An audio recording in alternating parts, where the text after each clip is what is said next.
The broadcast is now starting. All attendees are in listen-only mode.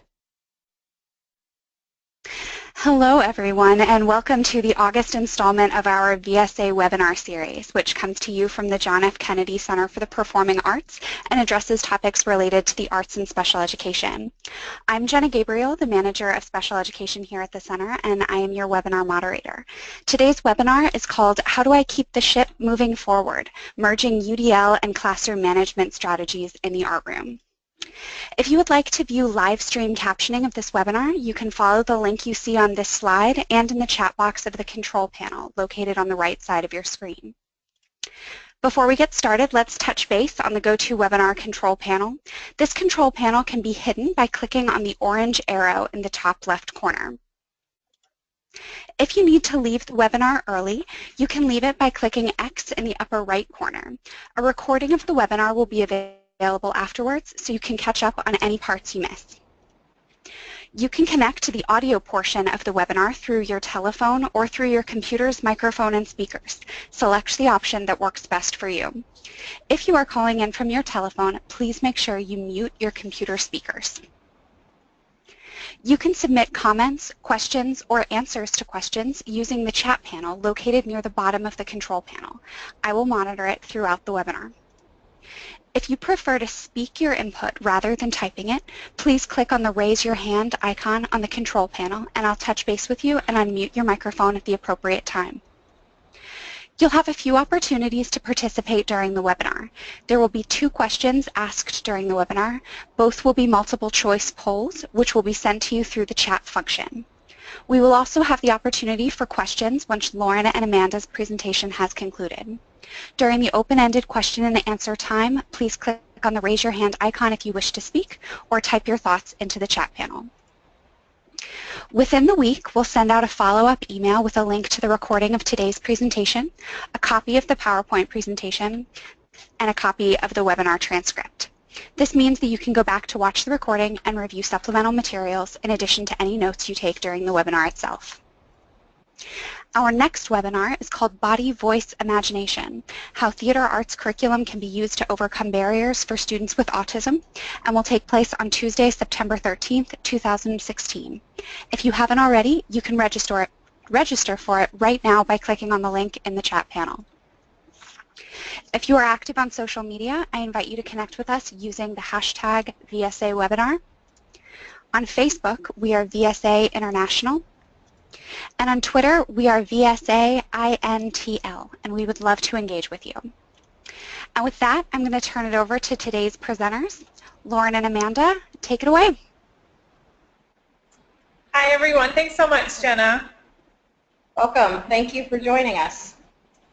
We're going to get started here. We're going to talk about how do I keep the ship moving forward while merging UDL and classroom management strategies in the art room. And we're here at Moore College of Art and Design, and we're really excited to talk to you all today. Yes, greetings from Philadelphia. Yeah.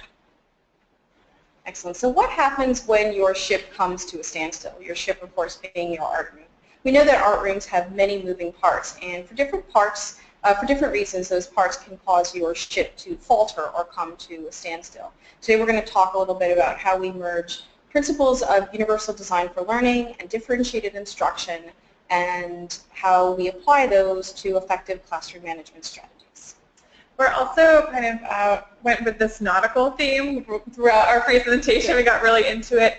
And know that we made this a little bit text-heavy at times simply so that you have it as a tool when printed out. But overall, we're not going to read word for word. We're just going to reference parts along the way and assume that this will be something that Lauren and Amanda, I am so sorry to interrupt you while you're getting started. I actually just want to draw attention. We're having some trouble seeing your presentation. Oh, okay. Yeah, so I'm so sorry, but you've put so much work into the aesthetics of it that I want to make sure everybody can see. Pardon me for the technical interruption. Yep, that is up. Perfect. Okay. Yeah, so if you can go in now just to the full presenter.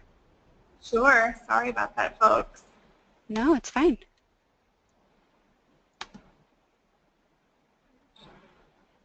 We definitely want you to see all of our awesome pictures, that's for sure.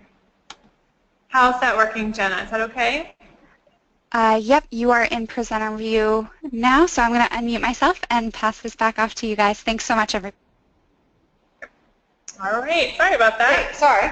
All right, so where were we? We were talking about what happens when your ship comes to a standstill. We are going to just discuss a few things regarding UDL and differential instruction and how you can utilize principles of those to create effective classroom management strategies. Great. And you'll see pop up in your chat box in just a moment this little quick poll we want to take just as an assessment for us and to get to know where you all are at with things. We're going to give you about a minute to respond to that, and then we'll move forward with the next slide. So we'll give you a minute.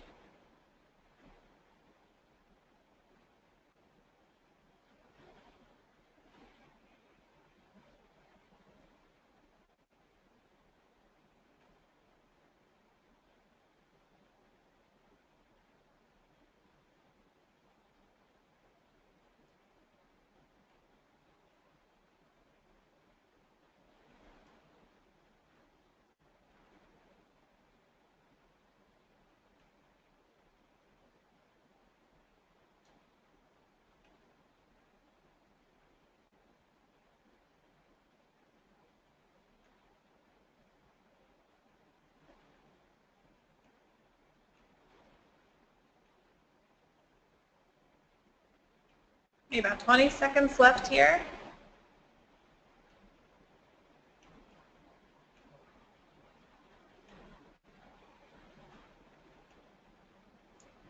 Great. Seeing some responses coming in already. That's great.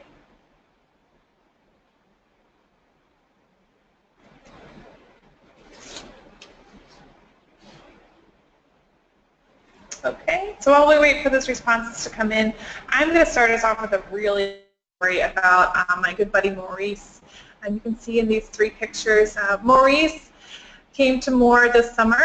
We work with a program called Spark up in North Philadelphia, and it's a vocational training center for young adults and older adults who have special needs, and they come do art with us. We just wanted to start with this specifically because Maurice arrived at our program for the first time. We had gone to observe him in his environment, but he had not been to our environment yet. And when he came into the classroom, I stepped out for just a moment, and when I came back, he was standing over one of my graduate students. As you can see in the middle picture, he's a very, very tall man, but he was standing up with his hands way over his head. And at first it looked a little bit threatening, but wonderfully my student went over and stood underneath him and simply put her hands out and said, I think you might just want a little like high five or a low five here, which I really thought was lovely, to consider what might be triggering that behavior and then to think of an alternative way other than just lashing out or being angry or scared. She thought about a way to accommodate Maurice. And we realized later that most certainly that transition into something new can make someone anxious, and this was a sensory input that he needed. And so you can see over time, by the middle picture, he was able to stand next to Hannah, who's in the picture there, and have a lower high five. And then by week 6, we were sitting down, and he simply needed a little pat on the hand, and then he was ready to roll. So I really just want to stress here that we want to be proactive and not reactive in the process. And I thought that was just a fun story to share to get us rolling today. Okay, thank you. So we're going to talk a little bit briefly about the many facets of behavior. There are, of course, triggers of and parts to classroom behaviors that we may intuitively know, but we've gone ahead and defined 3 different sort of categories, what we're calling buckets of behavior. One is a teacher-rooted behavior. Those are behaviors that can be controlled by you. There's student-rooted behaviors. Those are behaviors specific to whether it be student diagnoses, student relationships, and environmentally rooted behaviors, things that are either triggered by your art room environment, your school environment. It could even be community-related. We're going to define a little bit about those, what goes into each of those buckets in the next slide. But we just want to remind you that behaviors almost always have antecedents. So there's something that comes before that behavior that can either be identified as a barrier or a trigger or a word said or a sound made. It could be any number of things. So you always want to look at an antecedent.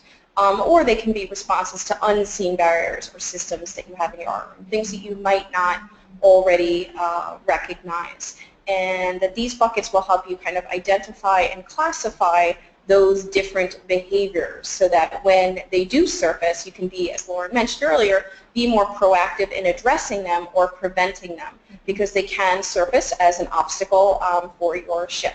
So let's take a look for a minute at the diagram that more closely defines the aspects of the rooted behaviors. So here's our little diagram in buckets, and again, we're going with the nautical theme, as these are buckets to help bail out your ship. So your first bucket on the left is a teacher-rooted behavior. So again, these are behaviors that specifically occur or are intrinsic to you as a teacher. One is, of course, your materials and tools. So how do you design your materials? How do you make your tools accessible to your students? The next is curriculum and assessments. Again, how do you design your lessons and unit plans? And how do you structure your assessments? Are they open-ended? And can all students find successful moments within those assessments? And last is pedagogy. So what are your pedagogical beliefs? Are you student-centered? Do you create open-ended instruction? Or do you err more on the line of more closed-ended lessons? So those are teacher-rooted behaviors. So I just want you to start to think about, these are behaviors specific to me. And we're going to go all the way over to the right side of the diagram to student-rooted behaviors. So these are things that occur within your students.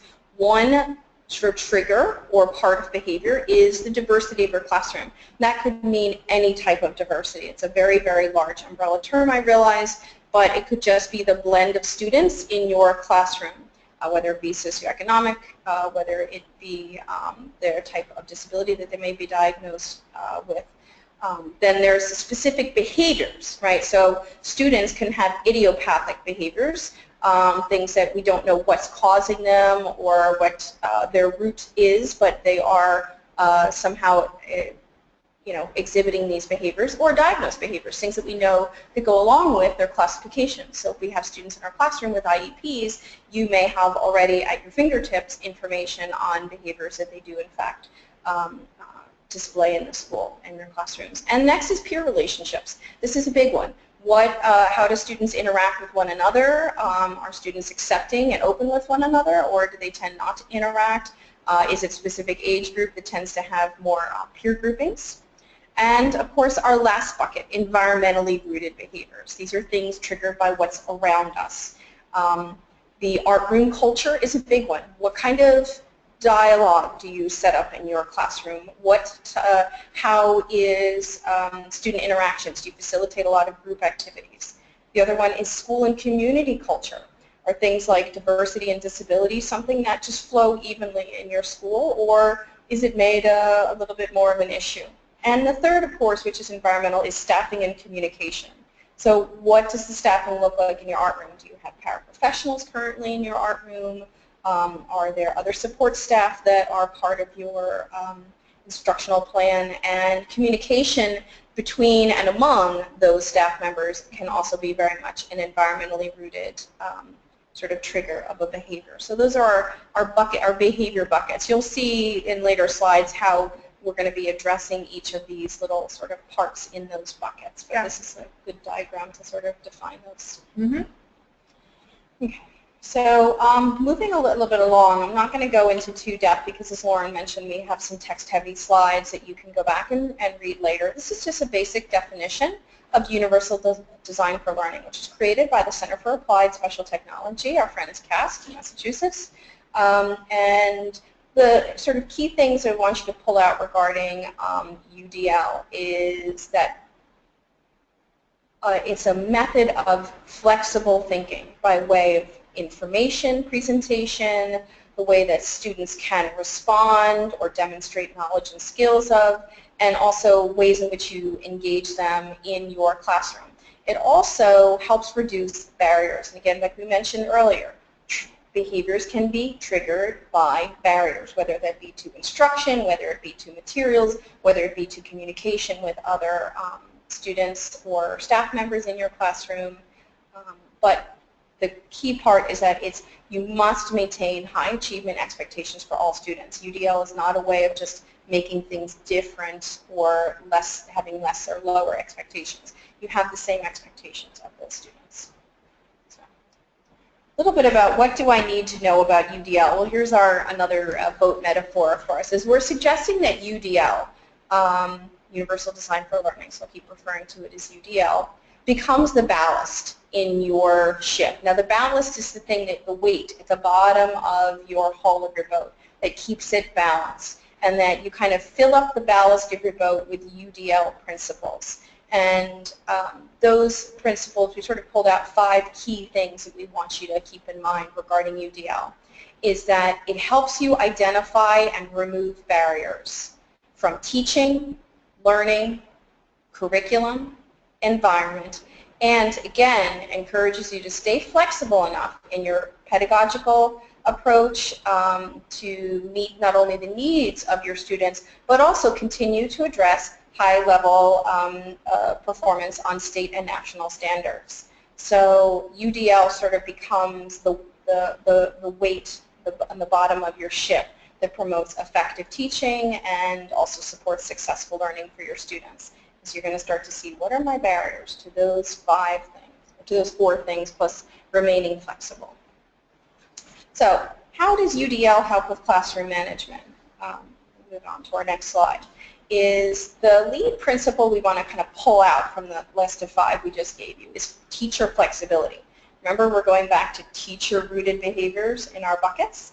So this is teacher flexibility. Is how flexible are you in envisioning how students can respond to an art lesson, what potential outcomes could be in the way in which you present the content of a lesson, in the way that you assess a lesson, just even in the way that you envision the types of materials that can be utilized for that lesson. So teacher flexibility. It really allows especially you to kind of co-navigate the ship with your students when you open yourself up a little bit more to student input, allowing them to inform the responses of an art lesson through their life experiences, help them sort of show you how best they can respond to a particular lesson that you've set forward for them, and also allows you in teacher flexibility to gauge your audience, to sit back and sort of observe a little bit more carefully of your students and see what engages them, what motivates them, and how can I use those things and leverage those things to improve the performance or response to my art lesson. So that's a little bit about what do I need to know about UDL. It's a lot of content, I realize, in a short period of time, so nobody jump overboard on our ship. So what is differentiated instruction? So now we're throwing in our sort of second term du jour today, besides UDL, is differentiated instruction. Now, the key concept of differentiated instruction based on Carol Tomlinson's work is responsive teaching. So now UDL helps you identify barriers and stay flexible, and differentiated instruction encourages you to respond to those barriers that you've identified and to respond to that sort of flexible mode of thinking that you're going to adopt. The biggest things are you think about is what is being taught, who is being taught, and how it's being taught. So our next slide is a little bit of a cause and effect slide, hence the divide down the middle. So key principles of differentiated instruction that we are pulling out for you is we want you to think about how do you design open-ended and student-centered lessons that build on student interests and their developmental phases that in turn give them artistic choices and creative solutions, thereby perhaps eliminating some barriers that cause behaviors when students can't respond to a lesson in the way that they can most effectively do so. The next is engage in formative assessment at the beginning, middle, and exit of your lessons. This is another key concept in differentiated instruction, is make sure that you have a sense of where your students' learning is at before, during, and after you've engaged in that learning segment, whatever it may be, a lesson or a unit. And by doing so, that in turn allowing you to gauge student learning more effectively and adjust accordingly. Remember, returning to that flexibility, the teacher flexibility. The next concept is create. You always want to create positive behavioral reinforcements. It could be things like modeling, verbal and body language. Lauren's going to talk a lot about that in a little bit. But in turn, that promotes respect, differences, voice, appearance, abilities. Again, a lot of environmentally rooted behaviors and student-rooted behaviors are triggered by a lack of respect or just a lack of sort of positive behavioral supports being in place in the classroom.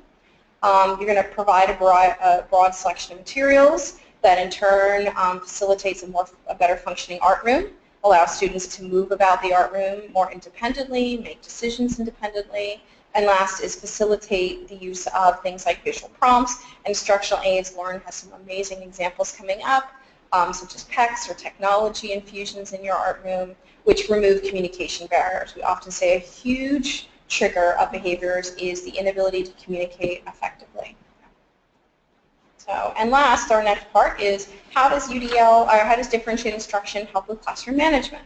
Well, remember those 5 key principles that we just pulled out. They impact some of those parts in the buckets that we mentioned. And the main way differentiated instruction overlays that is materials and tools can be made more accessible. Art room culture can be improved through better dialogue. School culture, you become the model for the larger school community in terms of how students with disabilities are functioning in your art room. Again, through positive behavioral supports and better dialogue with you and your professional peers, you can model good peer relationships between students. And of course, the big one is using differentiated instruction to make your curriculum and assessments more accessible to all types of learners. So you thereby reduce barriers and reduce triggers of teacher, student, and environmentally rooted behaviors. Great. So we came up with this great little acronym that I'm just going to say quickly for you. We call it VCALM, where we focus on behavior, environment, communication, assessment, accommodations, learning, and materials. And I'm going to jump right into some of our images and videos to talk about that. But the VCALM theme will be running throughout. So I think one of the biggest things to start with is having an authoritative position within the room, quite frankly. And I love the Scout Emmy Cuddy. I'm not sure if you've seen her on TED Talks, but I pulled up a quick little video of her, and it initially felt a little bit cheesy to me, but I will tell you that I've used this a lot in my own career even, let alone with working within an art education environment. So let's just watch that really quickly together.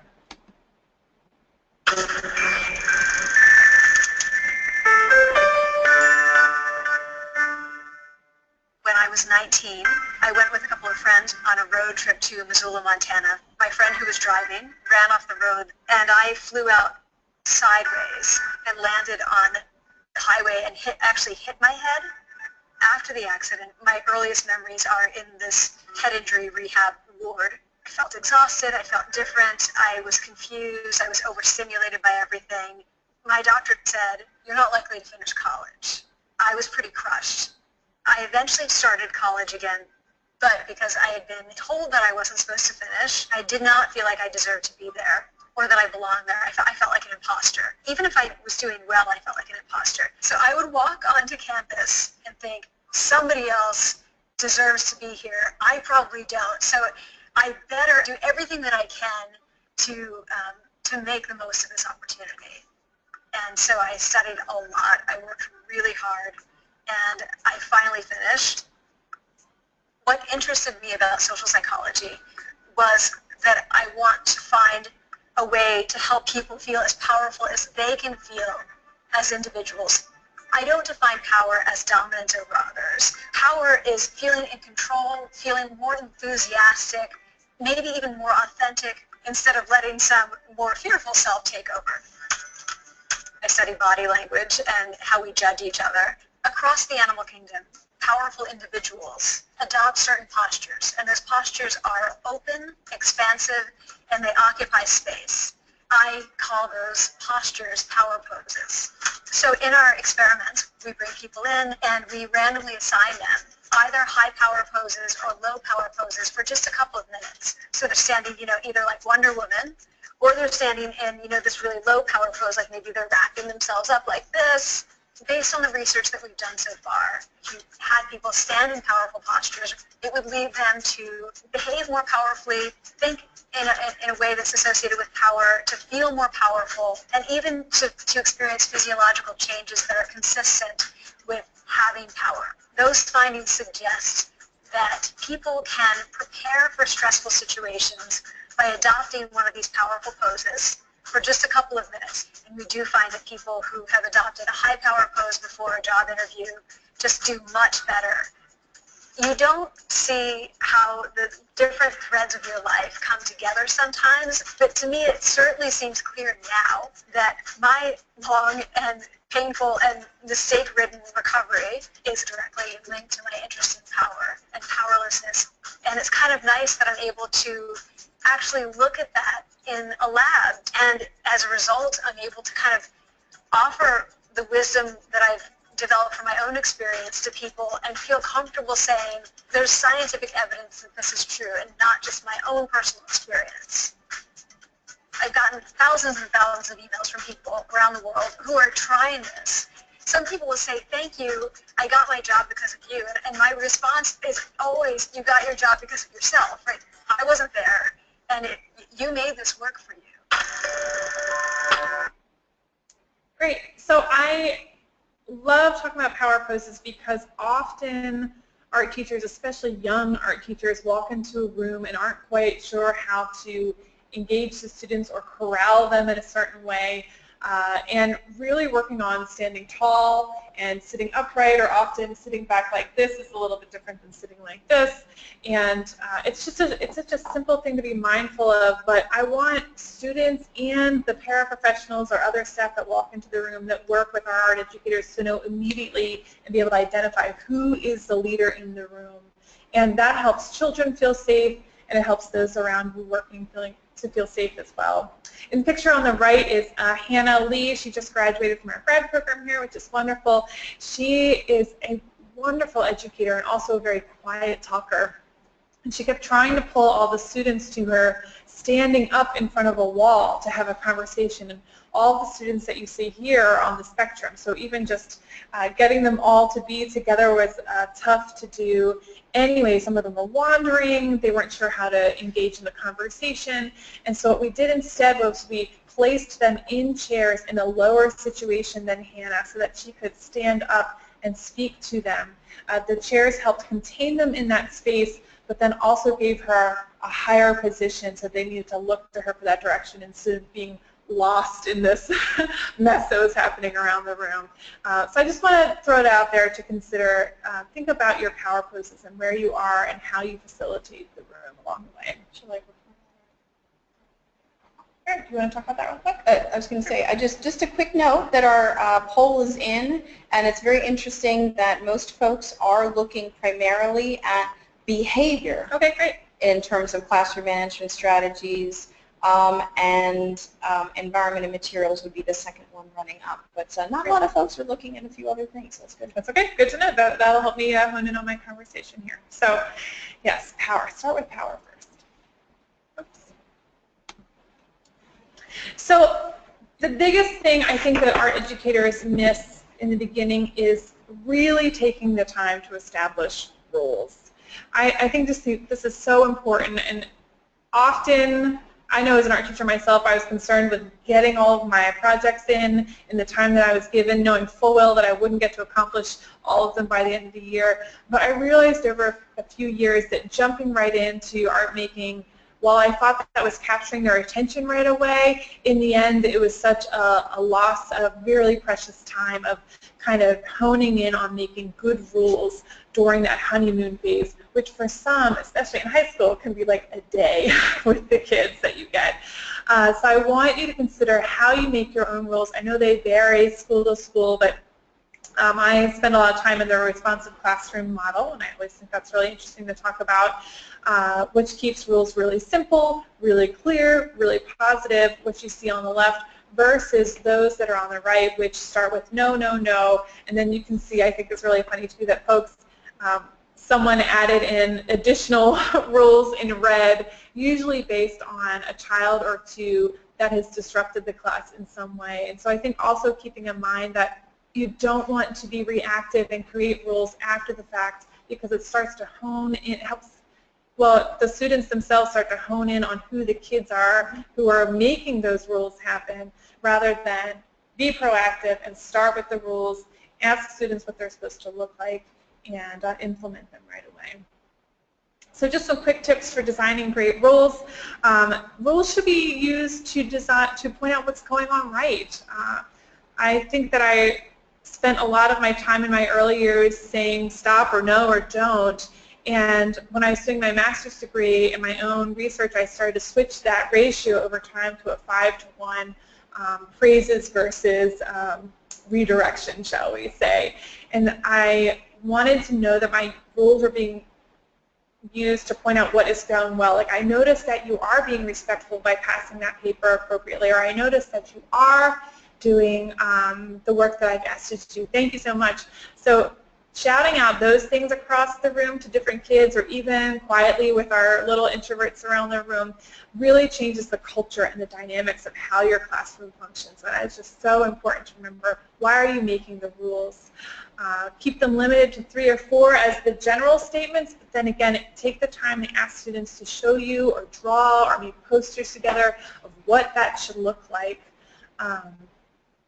And have natural consequences that are based on the authority that you actually have. I think that often we, in our moments of anger, I know that I have jumped way into making threats that I can't actually follow through on, or threats that I regret later. And so really think about what are the consequences, and I think we'll even talk about in a minute about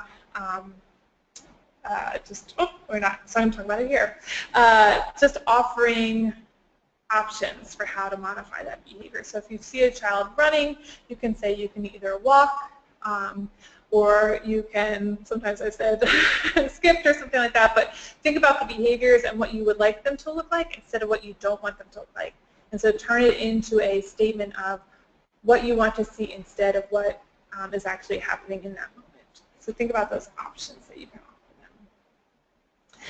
So some of the environmental stuff that we need to modify as well, along with behavior, are just different ways to get kids excited about the project that's going on, and also considering the space that kids use that might not always appropriately know how to use it. So on the left, my friend Sue Leike works in a preschool, and it's an inclusive classroom, and she really wanted to do these Jackson Pollock paintings, but was terrified of making a huge mess, and so she simply rolled out all of this paper and taped up the sides, and I think there are tables in their side too, so that kids could splatter away and not worry about it.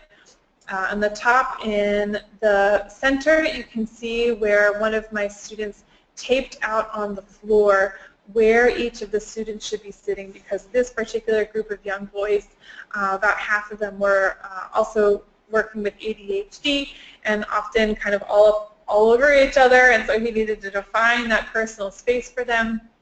The same thing goes for the X's on the floor in the picture below. Helping students know where they should be in the room can be really important. And then the top right is just an exploration of different materials, and sometimes they actually even help keep kids contained if you are looking for them to be in one place making that project. And then finally, one of my students also created this diagram down the bottom right corner.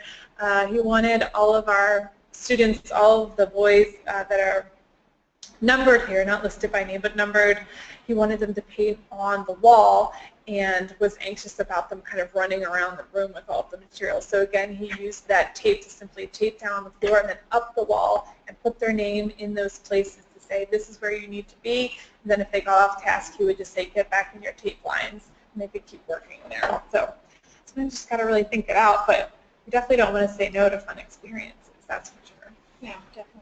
And regarding environment, we also talked about when it comes to some of our behavior buckets, things in behavior buckets, is environment of the school and community as a whole. So beyond your own art room, is your school accessible and employing principles of universal design for learning, whereby things are not retrofitted and made accessible later, but rather created at the outset or designed at the outset so that all students feel comfortable interacting in that environment with each other.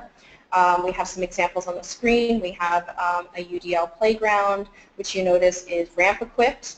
It might also have accessible swings or other things. The school that I worked at for the beginning portion of my career had the wonderful accessible swings that you could like roll a wheelchair on.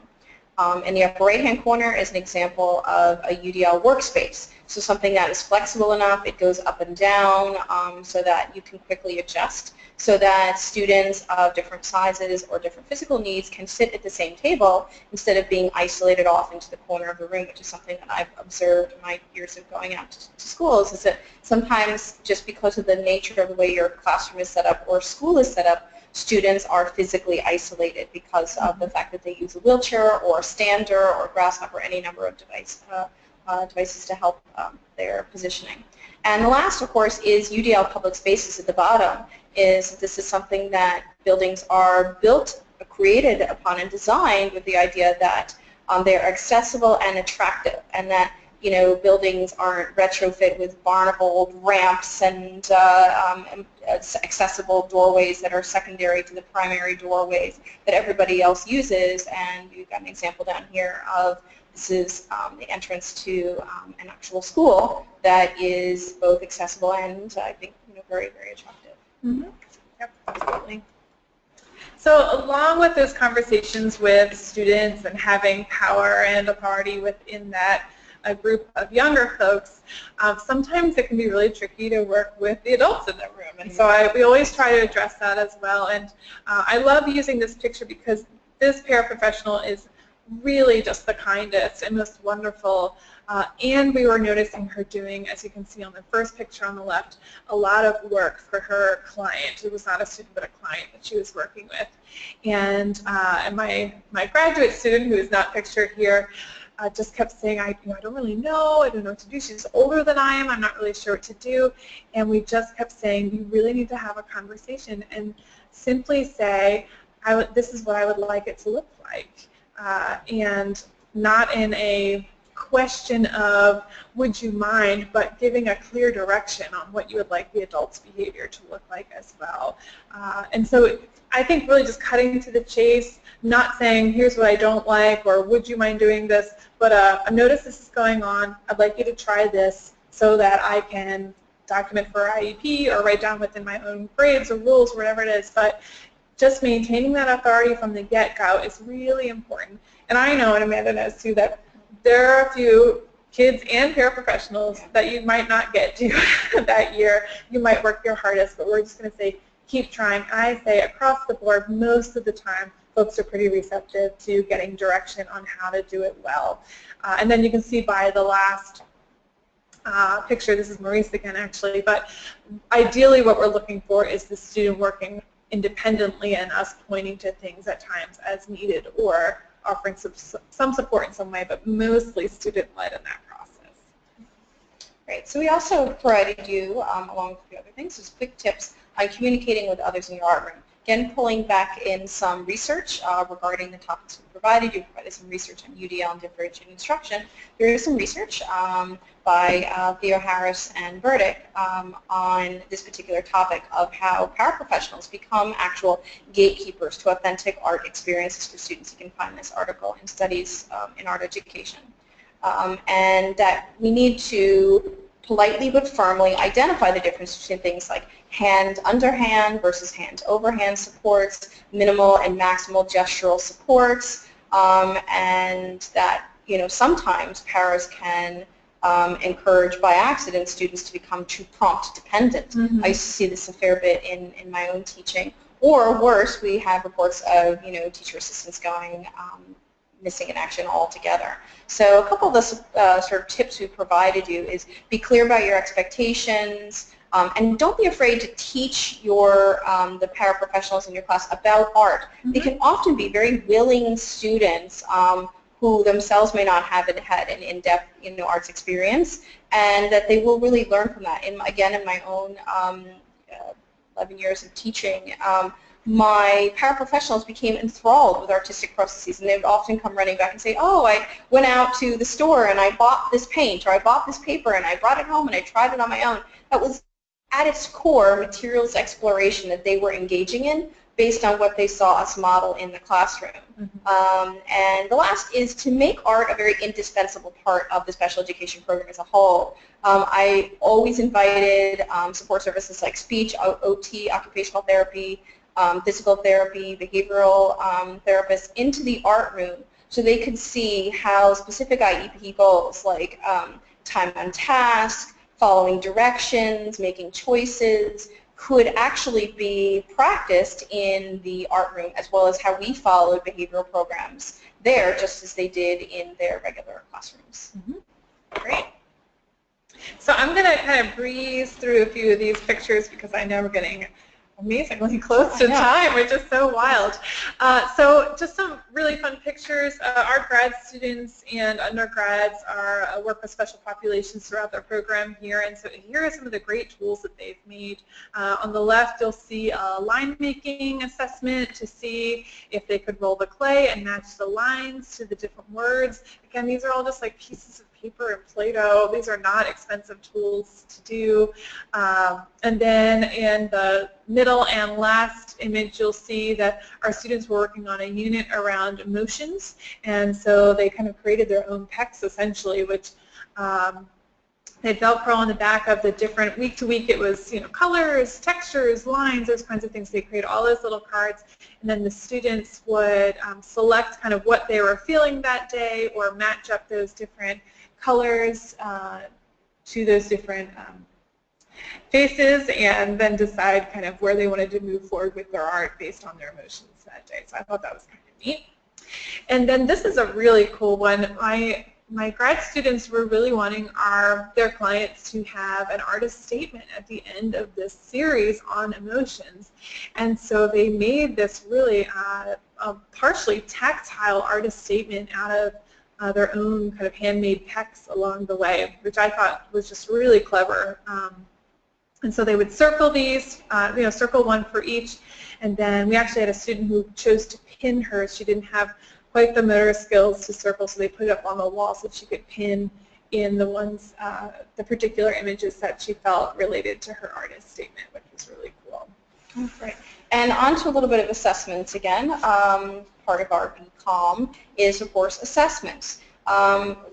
First up, you have a slide of different graphic organizers that you can use or that your students can use, especially the one on the left for your students, to help document different types of learning that are going to go on during your art lesson. The one on the left is, of course, derived from the Dodge book. We have these resources at the end of the PowerPoint. We have a slide with all of our research evidence so you can see more. But the write about allows students to draw a picture, write simple one-word answers, and even a little descriptive language.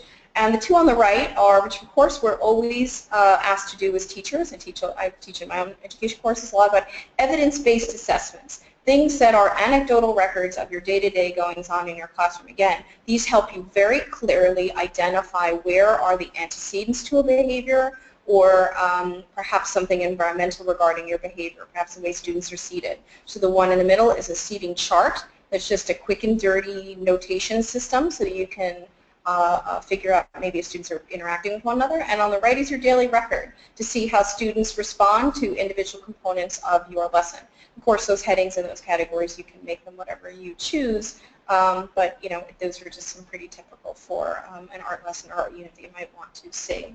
Those are evidence-based assessments, so very clearly you can pull out and look out in a linear fashion over the course of a month, each week, what's your anecdotal seating chart look like and how do students react each week. The next, of course, are some rubrics. Another wonderful favorite of us, those in the education field, is these are rubrics that employ differentiated instruction. So they are more open-ended. They allow for student responses as well as your own responses, and they also classify across several different categories in an art-making lesson. The one on the left is for elementary, so students that are nonverbal or non-readers can respond based on the PECs of the pictures using sort of similar to a Likert scale, but you also notice it looks at things like time on task besides just the art making. And on the right is a secondary unit. that looks at not just the content of a lesson, but its accuracy, writing mechanics, and attracting an organization. So you're allowing students to be successful in multiple different categories. And then just provide you some quick tips on how to design differentiated assessment. Is remember that you have to always assess, remember, before, during, and following an instructional episode, and that assessments are teaching tools to extend your instruction. And also you want to always create a balance between teacher-assigned and student-selected tasks. Remember, we talked about going back to using UDL and differentiated instruction to do student-centered teaching. Well, that especially plays out as well in your assessment. Presence of student voice, and also make sure that you sort of start to create a visual representation of your class progress. You know, start to create some diagrams for yourself. I often say our teachers were very visual, obviously, in nature, and having some of those graphic organizers to help document your students' learning will be very, very helpful for you over time. Hi there. So we're also going to talk about, sorry, knock on the door. We had some adapted materials and equipment here, like gloves, like sorting things for folks, offering alternative ways to engage, whether it's drawing or pressing things into clay. You might need to offer different ways to enter in. We have the text up in the right-hand corner, and then my bottom right-hand image is one of my most favorite. I had a student who said that she wanted to get our students to sew felt monsters, and Yi, who's in the bottom right corner, has golden hour syndrome, which I won't go into. You can look that up on your own, but he's missing several fingers, and I, for the first time, scratched my head a little bit on how they were going to get him to sew, but wonderfully I did not say no to her, and she simply took paper cups and these embroidery hoops and placed everything up on top and pinned it down so that Yi could get up and under and over things without needing to hold on to anything, because they had taped the cups down to the table. So I just thought that was clever, again, cheap way to take care of things. Definitely we want to use visual aids in the classroom, and I think that while PECs are really great for some individuals, really leveling the playing field for being an inclusive classroom could mean that you offer these visual sequencing tools so that students are able to go back and forth between your posters or your board to check off where they are in the process. It encourages students to help each other as well. Sometimes we put flaps over them so that they can say when they're done things. There's just a wonderful wide range of ways to make these visual aids so that you don't need to answer as many questions as might be in the room all the time. And certainly it doesn't single out any one child, which is kind of nice too. And I'm actually going to skip this video just because we're running out of time, but this is Sarah, who's using her own really big Velcro PECs it's for the whole group, and she made it to use with every class. So all of those pictures, all of those steps are on Velcro, and she can take them off and put them back up again as needed, which I just thought was really clever tool to have. We wanted to show you some student-centered open-ended lessons really quickly, just to make it fun. This is for a class. All of the students had a wide range of needs going on. A few specifically with cerebral palsy, who had, some of them at least, they had trouble with gripping things, with paintbrushes and things like that. We went into using cardboard to make some kind of mark along the way, and we did that with acrylic paint. Then we went back over it with watercolors, and that could be done with sponges or paintbrushes or whatever it looked like. But I just loved that everyone used the same materials, and they ended up with a really wide range of outcomes. And they're just, the center one especially for me is just a favorite. We had some students who had trouble drawing straight lines, but we were working on a cityscape lesson. So I thought about, what makes a straight line? And we did this tape layering effect. We just did one section at a time every week until we came out with, you can see in the middle picture at least that there are just a wide range of outcomes for that one as well. They're just really fun. I think it's fun to think about alternative ways to get kids into what topics you need to do. So I'm not going to go into too depth about our quick tips. These are just some principles for teaching and designing your curriculum that is open-ended and student-centered. Is you want to look at artistic development of the students. So where are they socially, emotionally, cognitively? You always want to build in materials exploration so that students can begin to understand the expressive properties of those materials. Remember that students with special needs in particular need to have a concrete understanding of the material before applying a more abstract concept to it. Always encouraging dialogue between the student and the material and you and the students, of course, is key. And reflecting on your teaching, making sure they're constantly looking at, how are you going to adjust going forward? Why is it important? Why are the things that I'm seeing occurring? To just remember that the how is just as important as the why.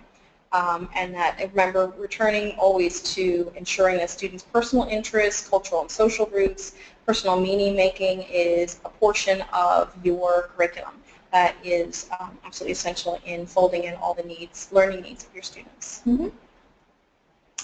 Remember to keep your materials accessible and organized. Put away anything you do not want children to touch, and make sure everyone has enough. I think especially when working with kids who are in poverty, quite frankly, often there's a bit of a rush around materials because there's kind of scarcity mentality. So reassuring kids that there's plenty to go around, even if the only material you work with every day for 2 months is newspaper that you find on the street. Whatever it is, make sure that you have enough of it, and kids will learn to trust that over time. Certainly you can Google a million different kinds of adaptive tools out there, so we're not going to talk much about that one. And then, so yeah, I think just when we're talking about wrapping this up and being calm, we want to build trust with your staff and students. Keep the communication open, be kind and commanding. I think a lot of folks either pick being cool or being strict, and I want to say be kind and commanding in the classroom. Again, turning your questions into directions, teaching your lessons that are open-ended, offer time, away, or with adaptations as needed within limits. I think often we let kids sit alone doing nothing with no time limits, and that just fosters a terrible relationship in the classroom. So if a kid needs time away or an adaptation of some kind, try to set it within a time limit and then wean them off of that time over time. Respond with praise when you see kids or adults doing things right. Do not allow a child's emotions to alter your own, and don't take it personally. And give yourself permission to ask for help. I think that most of the folks we work with would rather you speak up when you need support than just wallow in isolation in your room. And be flexible and open-minded. Excellent. So to conclude it all, because we realize we've thrown a lot of information at you, this is about kind of building or rebuilding your ship and its crew. And we've discussed a lot of different concepts of how this impacts your classroom management. But know that the key things we were hoping to have you take away is that there are behavior buckets, and there are teacher-rooted behaviors, student-rooted behaviors, and environmentally rooted behaviors that you start to need to sort of separate out, place in their buckets, and then call upon those when you start to see something going on.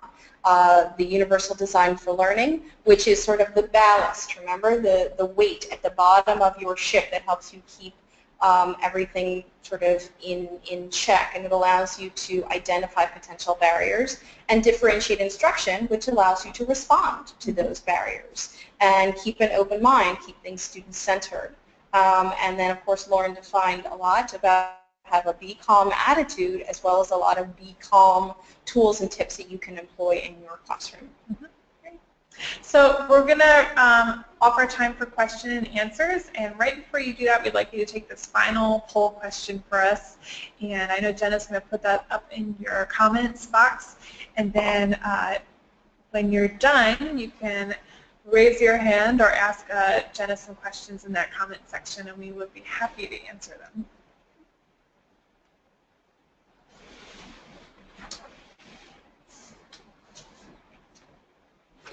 Great. So thank you so much, Amanda and Lauren.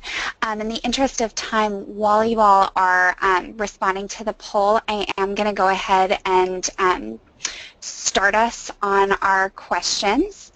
So go ahead. You can type those straight into the chat box, or you can raise your hand and we'll call on you.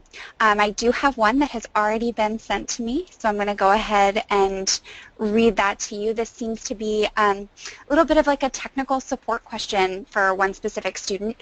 The questioner says, I have a kindergartner this year that I had to get assistance with the other day. I found out that she was ESE and attended our program last year in the pre-K program. How can I help her to adapt to coming to art class? She caused so much disruption I couldn't even introduce the new kindergartners to the rules, procedures, and tour around the room. Not too sure where to start with her, and I don't want to have to call for assistance if I can help it. Classroom teacher said she was ignoring her behavior, but I feel that this is not helping her to adapt to the room and to space. I'm thinking maybe I should set up a time for her to come tour the room with me just so we can talk about rules and procedures in a more personal way. That's actually a great idea. Yes. I think you should go with that. Kindergarten is so tricky. That's a tough spot, as often kids are just being identified around that time. And any resource, if there is a parent who's able to be accessible, I know that can be tricky at times, or if they have any wraparound service provided yet, or even a social worker could be a great resource there. But a tour sounds like a great idea. Great idea, as well as making sure that your art room is as accessible by way of materials, so that the student doesn't necessarily have to constantly call attention to themselves to access something in the room. The other sort of curricular standpoint that I can point out is to try to keep your art lessons focused on materials exploration in the beginning, so that there's very little sort of pressure to produce something, and that they can just sort of have more independent time. She can have more independent time working with those materials, again, instead of constantly feeling that they need to call upon for additional support. Is try to keep your curriculum very open-ended at the start of your term. Yeah, it also might require just, I'm not sure as much about their communication level, but just establishing trust. So even withholding, not withholding in a negative way, but just finding out what she can do, even if it's just playing in the room, but trying to figure out how she can be worked into that little community of youngsters, establish that first, and then start moving on into the art making process. Again, just investing some time and setting that up as a precedent first, and also documenting when you're noticing that behavior. So are you seeing a pattern? Is it always when she comes in? Is it the whole time? But when you go back to your supervisor or administrators or parents, you need to have evidence of what's going on there, not just your story. So make sure you're writing down a little journal or assessment. One of Amanda's assessment. I was about to say the anecdotal seating chart would be ideal for that, is to conduct some observations of her both in her classroom as well as in your art room, and to use that anecdotal seating chart and to jot down some quick notes of how she interacts, again, with other students, with her peers, as well as the environment, because over a short period of time, that is a very good evidence-based process to document maybe some supports that are needed that may not be currently in place. Hope that helps. Great. We do have one that's from it seems like a teacher leader. If we're coaching others to implement these processes, how would you suggest guiding feedback, or do you have an observation protocol that we could use? Guiding feedback, could you be more specific for students in teacher education? I'm going to wait and see if they will clarify that. I would guess maybe for teachers, if you're kind of a teacher leader in the school and you're working with other teachers on your team. Oh, yes. Yeah.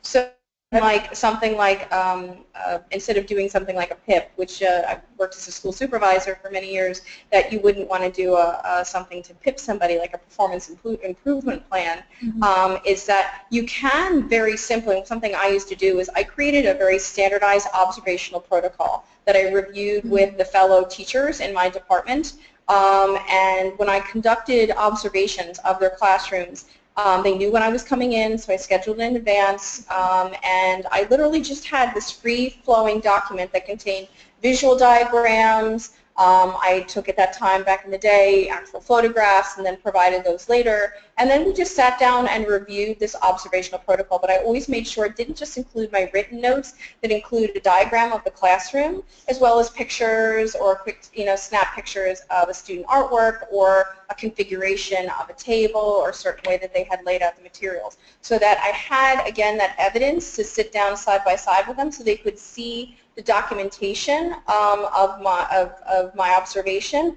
and then discuss it more openly instead of feeling a little bit as if I was just sitting them down, giving them a laundry list of ways to improve. So I sort of, again, applied a little bit of it. I certainly could provide one, but it was just a very simple graphic organized page that had a space for a diagram, space for notes, and then I had some boxes at the bottom where I had photographs that we could paste in.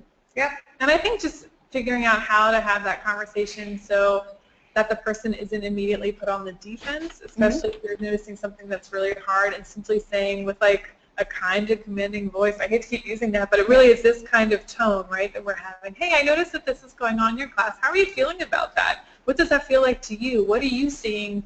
And so really just kind of try to pull out some information, but with a really light, easy, I noticed this sort of thing is going on, instead of, why is it, Yeah, right, exactly. Instead of sitting down and saying, here's my laundry list of ways that you need to improve your teaching, and by, again, like showing them the evidence, documentation, and carefully approaching it. One thing that we used to do a lot, that I used to have my teachers and myself do, is I would send an art teacher in to observe a music teacher in to observe the movement teacher, especially if I knew that they were stronger in different ways. So that kind of peer-to-peer mentoring was a very positive way of helping them see new strategies of teaching. I had the most amazing music teachers who created these incredible adapted tools and materials, and we all learned so much from them. And also what's interesting is I would say that that observational protocol that I created for my observations was, again, a very differentiated style, is that people could visually see things, they could see the drawing of it, and then see the written feedback as well. So sort of practice what you preach, which people, my students always hear me say, is practice what you preach. Great. We've got another question. So they say, while assessing jotting notes, students ask, what are you writing? Explaining what is being written and why, explaining the process. Do you have any suggestions? I'm sorry, I had a hard time hearing the question. Sure. She wrote, while assessing jotting notes, students ask, what are you writing? Explaining what is being written and why, explaining the process. Do you have any suggestions? Oh, yes. So in other words, students asking, why are you writing things down about me? Do you want to? Sure. I usually say I'm writing down what I see, and so that I'm always speaking truthfully what's going on. And sometimes I just leave it at that. I usually try to be a little bit, not totally all over the place about it. But yeah, I think just I guess it depends on their age, right? What are you writing down? I'm writing down what I see, or I happen to be taking notes about something that I'm trying to implement right now, even if it's about the student. Obviously I could say it's about the student, but say I'm trying to work something out. I'm noticing something going on in the classroom, so I'm trying to figure out what I need to do to change that. And you can, quite frankly, there shouldn't need to be much more explanation than that, I think.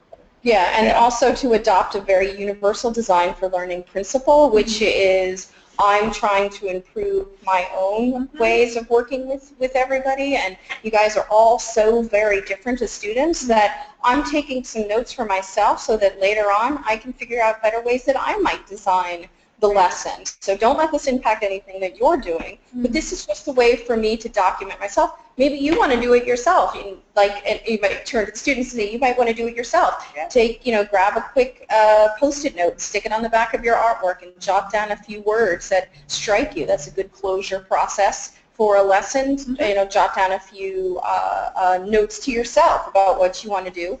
I'm doing it myself. Why don't you go ahead and give it a try, and let's compare notes in a few weeks and see if that helps you. I hope it's going to help me, and you can say it to the student. I'm sure it's going to help you. Great. I think we have one person who had their hand up. So Laura, I'm going to go ahead and unmute you on my end now. I do see that you're self-muted as well, so you'll just need to turn your mic back on. Laura, are you there?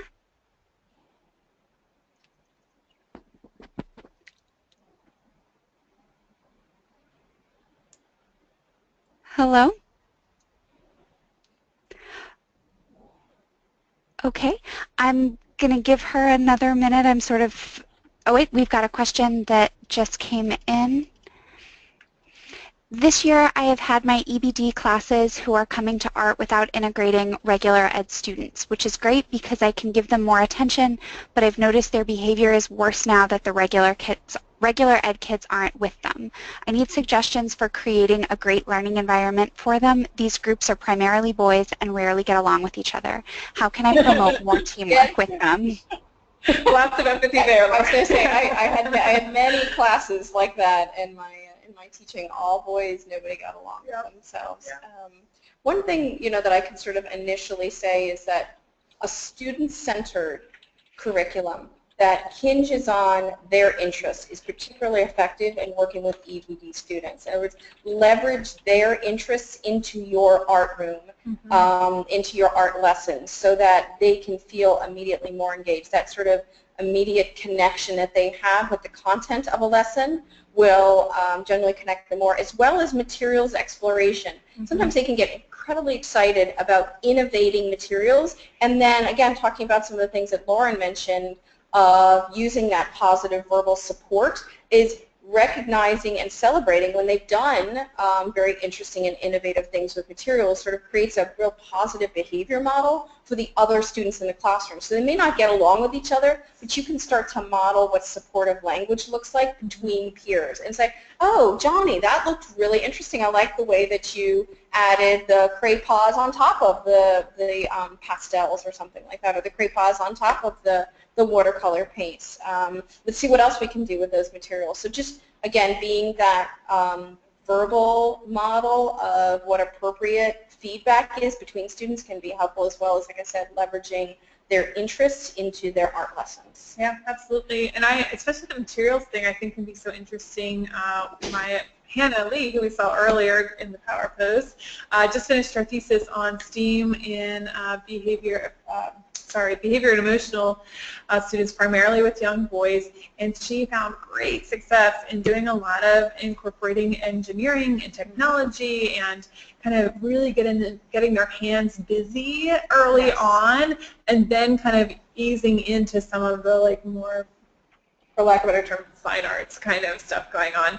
And so really just throwing in a little bit of competition once in a while is really fun, I think. And I've also found that doing group projects of building structures together, whether it's with newspaper tubes or cardboard pieced together on top of it, just anything to get their hands moving and busy. Yeah, really great. Exactly, and to try to de-emphasize at the outset, at least as you start to reestablish this classroom, since it sounds like this is the first time you're meeting with them, or initially meeting with them all together as a group without their typical peers, so this is just your group of your EBD students, is to kind of de-emphasize at first the real skill building type lessons, and to de-emphasize things that encourage them to, that have them applying conceptual or abstract ideas onto materials. To, again, like Lauren said, just stay with the materials exploration and bring in things that keep their hands and minds busy at all times can be very effective. Yeah. I was noticing, Hannah also mentioned too, which I thought, at least with her particular group, I don't want to say a blanket statement here, but she realized when she was talking to some of the therapists that a lot of her students who were in 4th and 5th grade had struggled a lot with fine motor skills because so much emphasis is working on, when they were younger, focused on their emotional behavioral support, so they didn't have access to scissors sometimes, or sharper paintbrush ends of sticks, things like that. And so I think that she realized over time that they were lacking some of these fine motor skills, and so she started to work really big and really fun first to get them used to just being in the art room in this way. So. Also, we could report out quickly. I don't want to derail the question and answer process, but thank you for taking our exit sort of poll. Again, a little bit of our sort of modeling of pre and post assessments here. Is our post assessment poll is reported that you guys are all, for the most part, taking away the 5 key points that we asked you to think about. But predominantly, our behavior buckets are utilizing aspects of differentiated instruction, as well as our BCOM attitude and our BCOM tools seem to be things that you are all going to be trying in your classroom, which is exciting to see. Yeah. All right, great. So in the interest of time, I'm going to go ahead and wrap us up. I want to thank everybody who participated in our Q&A and in the webinar, and importantly, I want to thank Lauren and Amanda for such a rich and informative presentation about UDL and classroom management strategies. So I'm going to ask those of you who are participants in our webinar series to please remain on the webinar for just a few minutes longer to complete a short evaluation survey that will open when you close the window. Your feedback is always appreciated. And finally, thank you for joining us. For questions or comments, you can contact me directly by email at jgabriel@kennedy-center.org or by phone at 202-416-8861. Thanks again and have a great day. Thank you so much, everyone. Thanks.